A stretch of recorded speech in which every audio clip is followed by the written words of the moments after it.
자신이 무언가를 한다고, 교회를 위해서 무언가 한다고 생각하는 존재들이었을 수도 있다는 것입니다. 그렇기 때문에 그들이 목이 곧은 백성이고 단단한 마음의 소유자들이라고 해석할 수 있는 것이에요. 예.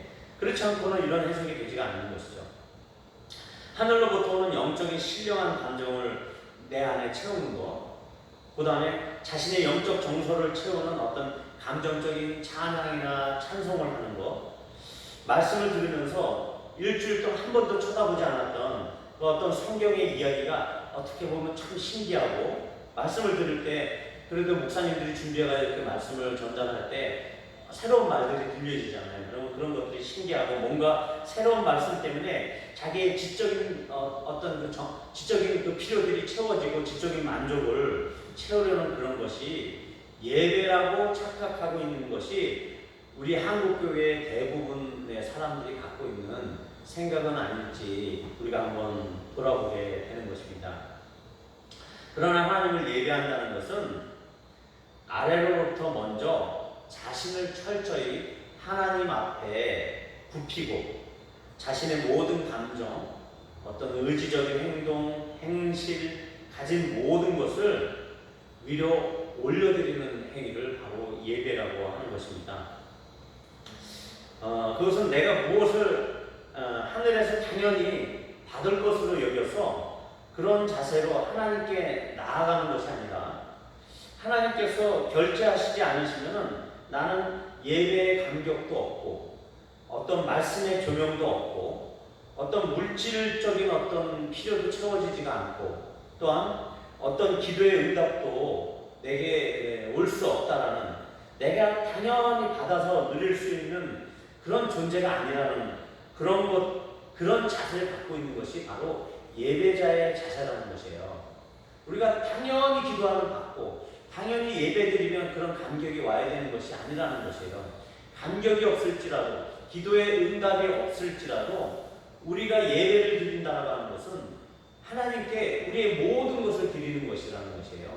예. 하나님께 뭔가 받기 위해서가 아니라는 것이에요. 우리가 갖고 있는 모든 감정, 우리가 갖고 있는 그 모든 것들, 모든 것이 먼저 하나님께 올려줘야 되고 하나님께서 받으실 만한 것이 되어야 되고, 그러기 위해서 우리는 철저히 하나님 앞에 완전히 무릎 꿇는, 완전히 엎드리는 그런 자세로 예배를 드려야 된다는 것입니다. 예배는 하나님께 드려지고 올려지는 자기의 모든 것이 되어야 된다는 것을 이야기하는 것입니다. 그런 자세가 아닌 그런 마음의 상태로서, 그리고 정성스럽게 준비되지 않은 그런 상태의 예배라고 한다면 그 예배는 이 이스라엘 민족들처럼 곧 심판으로 직결되는 것이라고 볼 수가 있다는 것입니다. 그런 예배는 증거를 가져오게 되는 것입니다. 제가 지난번 설교에도 말씀드렸던 것처럼 이 코로나 사태는요, 우리 예배의 태도에 대한 하나님의 증거라고 볼 수 있다라고 이스라엘의 예를 들어서 제가 말씀을 드렸던 것처럼, 그것에 대한 증거는 바로 하나님이 바로 이스라엘 민족에게는 그들이 의지하던 것에 대한 하나님의 그 질투와 배신감의 철저한 응징으로 나타났던 것이거든요. 그때 비로소 그들 중에서 하나님이 여호와심을 아는 그 남은 자들이 나타나기 시작했어요.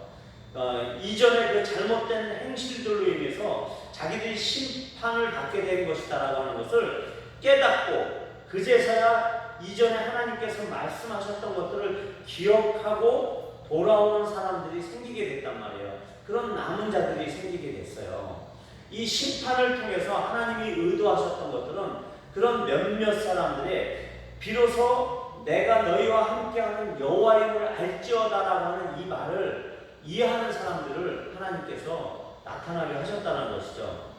즉 하나님은 이스라엘에게 심판을 통해서 하나님을 알리셨던 것을 이제 이야기하는 것입니다. 우리들의 신앙생활은 어떻습니까? 우리는 하나님께서 여호와이심을 인정하고 있습니까? 그 어미와 그 영광 가운데 모든 만물을 그가 원하시는 대로 다스리시고 움직이시는 그런 하나님께서 우리를 자기의 백성으로, 자기의 자녀로 삼아주시고 이 세상 나라 가운데서 제사장의 나라로 또한 그의 사역자들로 우리를 부르셨거든요. 그래서 우리의 역할은 그 영광과 위엄 가운데 그 하나님에 대한 찬송과 예배의 역할이에요. 그래서 먼저 그분을 그 그룹들처럼 온전히 예배하고 자기 자신의 모습은 철저히 감추고 그룹의 두 날개로 그 몸을 감췄던 것처럼 철저히 자기를 감추면서 하나님을 올려드리고 예배하고 찬송하는 그런 역할로서의 우리가 그 삶을 살아야 되는 것이고, 그것을 많은 사람들에게 깨우쳐야 된다는 것이죠.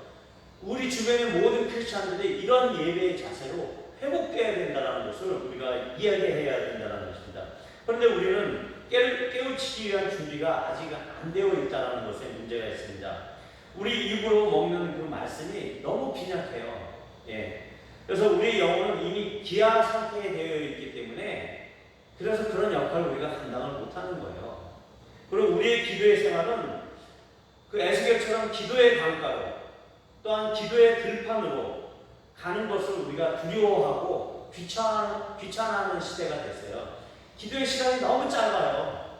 사람들이 기도의 필요성을 못 느껴요. 왜? 그래도 먹고 살만하니까. 그래도 나라에서 뭐 먹고 살게끔 해주나 보죠. 그렇기 때문에 우리는 이런 사역자로서의 준비를 아직 못하고 있는 것이에요. 말씀이 빈약하고 기도가 빈약한데 어떻게 하나님의 사역자로서의 역할을 할 수가 있겠습니까? 이는 단정적으로 하나님의 영광을 사모하지 않기 때문이다라고 볼 수가 있습니다. 하나님의 영광을 사모하지 않기 때문에 하나님의 말씀이 더 그들에게 더 갈급해지지가 않는 거예요.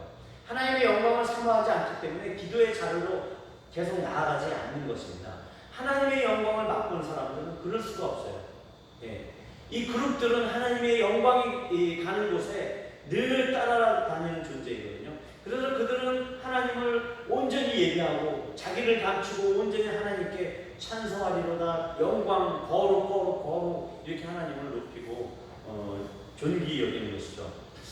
우리도 이스라엘처럼 심판을 받기 전에 이전에 하나님께서 목사님들을 통해서 성경 묵상을 통해서 우리에게 주어졌던 아주 순결하고 고귀한 마음의 그 첫사랑의 예배를 우리가 회복을 해야 합니다.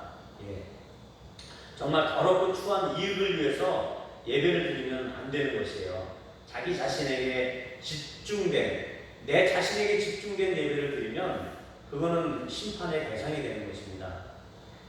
주일날 군대에서 보면 주일날 초코파이 주고 또 절에 가면 비빔밥 주고 그러잖아요. 그런 것처럼 주일날 비빔밥 먹으려고 교회 오는 것도 아니고 자신의 기도 제목에 응답되기 위해서 교회 오는 것도 아니잖아요. 우리는 물론 그런 마음을 갖고 있는 건 아니지만 이런 것들은 이교도들이 하는 행위들인데, 우리는 그런 것처럼 우리가 정성으로 하나님을 찬송하고 예배하기 위해 교회에 오는 것처럼 그것이 가장 우선이 되어야 되고, 그 후에 어떻게 보면 성경 공부도 하고 묵상도 하면서 인생의 균형을 잡아가고 인생 살아가는 지혜도 얻는 것이잖아요. 그리고 그 다음에 중보기도 모임도 하고 구역 모임도 하면서 성도의 교제도 하고 영성훈련도 하는 것이잖아요. 가장 우선은 예배란 말이죠. 이 예배 가운데 하나님의 영광이 충만하기를 위해서 우리가 낮출 수 있는 데까지 계속적으로 우리의 마음을 낮추고 겸손하게 하고, 하나님 그분이 당연히 우리에게 임하시는 분이 아니라 정말 하나님 우리의 모든 것을 주님께 드리는 거죠. 우리의 마음의 깊은 곳에서부터 아주 우리의 모든 것들, 그냥 우리의 생각과 우리의 가진 모든 것, 재물뿐만 아니라 모든 것을 그분한테 드리려는 그 자세로 우리가 예배에 참여하지 않으면 당연히 어떤 것을 우리가 없는 존재로서의 그 참여는 아니라는 것이죠. 그런 예배의 자세가 우리가 먼저 회복이 되고 나서 하나님께로부터 어떤 오는 지혜나 어떤 모임에서 느낄 수 있는 그런 기쁨이나 이런 것들도 온다라는 것이죠. 무엇보다도 하나님께로부터 오는 것을 기대하는 것보다 우리가 먼저 계속적으로 하나님을 온전히 드려야 된다는 것이죠. 우리 자신을 감추고. 우리 인생의 최대 목표는 올바른 마음의 예배입니다. 우리의 올바른 마음으로 드리는 예배라는 것이죠. 매 예배 때마다 정성과 사랑으로 이 세상의 그 지저분하고 더러운 탐욕을 버리고 자기 만족과 자기 계획과 자기의 생각으로 가득 찬 그런 마음 상태를 철저히 버리고 예배에 참석하는 것을 이야기하는 겁니다. 그것이 없이 예배드리는 습관은 우리를 교만하게 만들어요. 예배드리고 있다고 착각하게 만드는 것이에요. 그래서 이스라엘 민족처럼 뻔뻔하게 되는 거죠. 결국 그가 하던 그 무역이 잘 됐다라고 표현하는 것처럼 그 무역이 잘 되는 것으로 인해서 교만해진 그 두로의 왕, 곧 사탄이라고 말씀드렸잖아요. 그 사탄처럼 되는 거예요, 우리가. 예배에 참석할 때 이런 마음 없이 뻔뻔한 마음으로 세상을 열심히 쫓다가 그냥 예배만 오면 뭔가 자기에게 기쁨이 있을 것이다. 내가 뭔가 죄 지은 것도 해결이 될 수 있을 것이다. 그런 착각으로 그렇게 예배에 참석하면 안 된다는 것이에요. 철저하게 자기 자신을 하나님 앞에서 정란하게, 정말 깔끔하게, 청결하게 그 마음으로 와서 예배를 드릴 때 이런 두로와 같은, 사탄과 같은 그런 존재가 되지 않는다라는 것을 우리가 분명하게 알아야 된다는 것입니다. 아멘. 사탄은 그렇게 하나님을 찬송하던 존재였고 그렇게 아름다운 존재였거든요. 근데 그가 변질이 되기 시작했단 말이에요. 그의 영광스러움 때문에, 자기 만족 때문에 뻔뻔하게 된 것이죠. 그래서 결국에는 사탄은 쫓겨나는 신세가 되었는데 우리도 이렇게 예배에 대한 올바른 태도가 아닌 것으로 인해서 이스라엘 민족처럼 쫓겨나는 민족, 쫓겨나는 사람이 되면 안 된다는 것입니다.